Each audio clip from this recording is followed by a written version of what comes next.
Today, let us see how to make coconut milk from fresh coconuts. This method can be followed at home instead of buying coconut milk from the market, as it is without any preservatives.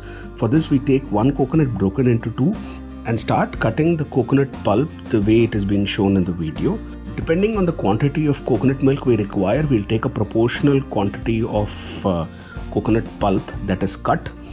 We start to remove the skin of each of these pieces that we have taken, because otherwise it will start giving a brownish color to the coconut milk, which we would not require. Now we will start chopping the coconut shreds into small pieces as you see in the video. And now we'll carry these coconut pieces into a mixer grinder. Slowly empty it into a mixer grinder and add 1 cup of water to this. And we nicely grind this into a fine paste. Let me now show you the consistency of the coconut. You can see it's been nicely ground. Now we take a glass and a metal sieve and slowly empty the thickish coconut mixture into the sieve.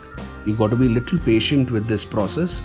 You will see that slowly the coconut milk starts to drip into the glass placed below, and now fresh coconut milk is ready to be served.